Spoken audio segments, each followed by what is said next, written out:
Good morning. I hope you're having a great start to this glorious day. So, as quite often happens, yesterday, Elon Musk made headlines. But this time, it wasn't headlines for something he tweeted, but headlines for something he did with Twitter. In his filings, it was revealed that Elon Musk took a 9.2% stake in Twitter, which is worth about $3 billion, which makes him the largest investor in Twitter. And already today they announced that they're making him a board member. And as Elon Musk likes doing usually, he makes noise on Twitter. And he posted a poll, which you could answer. Would you like the edit button on Twitter? What does that mean? Some of you might not be familiar, but those who use Twitter know that unlike Facebook or Instagram, on Twitter, you can't edit something. Once you post it, even if you misspell it, if you make a mistake, you can't change it. If you want to edit it, you have to delete it and make a new post. There's no edit button. So Elon Musk asked his followers, which he has 80 million of them on Twitter, would you like an edit button? Which is again him teasing that he's looking to change Twitter. And 75% of the people said, yes, we would like an edit button on Twitter. And it made me think.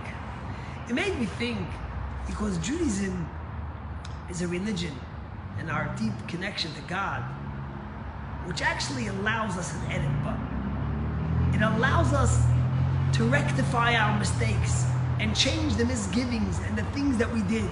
We're not a religion that says, you know what, you did it, it's too late, suck it up. No, the Torah allows us to actually take those opportunities about the mistakes that we made and to edit them, to change them.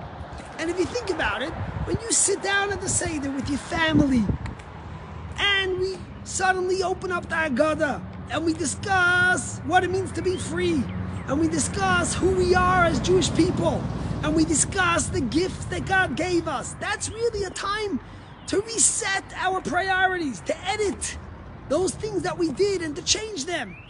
And for us, the gift that we have a time when we celebrate our rebirth as a nation. And instead of just going out to party, we sit down, we open up the books, we look at the history we come from, and we think about what we were brought to this world for. Then, there's no greater gift than that.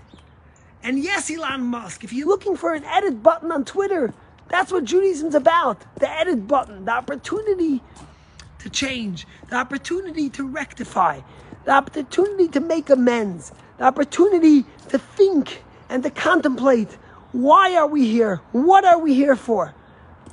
And to be able to become a better human being and change our ways. But there's one thing that the edit button cannot help on. You know, Aristotle once said, who's the best teacher that kills all his students? And the answer is time. Time is something that no matter how many times you change the edit button, and no matter how you rectify, so to speak, your mistakes, you can never get back time that you lost. And that's the story. Yes, you can have an edit button on Twitter. Yes, the Torah allows us an edit button in our life to change our misdeeds, to ask forgiveness, and actually to take our sins and turn them into opportunities to catapult us to greater heights. But it won't give you the time that you wasted. And that's why, as we know, we're getting ready for Passover. This Shabbos in Shul, we read the first commandment that God gave the Jewish people before they left Egypt, which was the commandment of HaChodesh Hazeh Lechem. God told the Jewish people the moment they became free, the first mitzvah he gave them was not Shabbat. The first mitzvah he gave them was not tefillin. It was keeping a calendar. Because that's what God wanted to teach them. As Jews, I give you the opportunity to edit, to change your past. But the time you wasted will never come back. The opportunities you didn't grab will never come back. And therefore God says the first thing, till now you were slaves. You had no control over your lives. You had no control over your times. Now God says the first thing I want to tell you is to please make a calendar. Value and cherish that time. And that's a tremendous message of Passover. Yes, we have the opportunity to edit, but we don't have the opportunity to take back time we lost. And that's why when the Chabad movement started, the famous yeshiva Tomchei Tamimim, which was started actually in Rostov, Russia, by the 5th Chabad Rebbe, he emphasized the greatest thing was about being on time. The greatest thing was about not wasting a moment. Whatever you do, be in it fully, but don't waste your time. Use the gifts that God gave you, precious moments that you can never get back. And I'll conclude with one story. There was a famous chassid of the Alter Rebbe. His name was Rabbi Kosia Lepler. Rabbi Kosia Lepler was a great spiritual holy man. And the Alter Rebbe wanted to bless him that he should have wealth. And Rabbi Kosia Lepler turned to the Rebbe, to the Alter Rebbe. He says, I don't want a blessing for wealth, because I know if I have wealth, it'll take me away from being able to study Torah and to serve God and to pray. I prefer not to have wealth. I don't want the distraction. So the Alter Rebbe says, you know what? I want to bless you with long life. So Rabbi Kosia Lepler looks at him, looks at the Alter Rebbe and says, I'll take that blessing, but I don't want peasant years. That they have eyes that don't see, and they have ears that don't hear. Eyes that don't see godliness, and ears that don't hear godliness. So that takes it even deeper. Passover is the time that we get an edit button.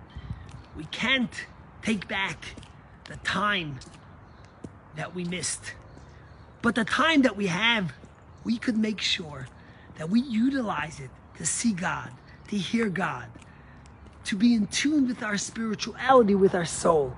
So I give you the advice when you sit down by the Seder in less than 2 weeks with your families, to use that opportunity to think about where we're coming from, to think about our history, to take that edit button and to take a recharge and maybe forge a new direction or strengthen who we are. But most importantly, to commit ourselves to utilize our time wisely and to make sure that our moments and our days and our minutes and our hours are filled with seeing God and hearing God. God bless you and have a great day.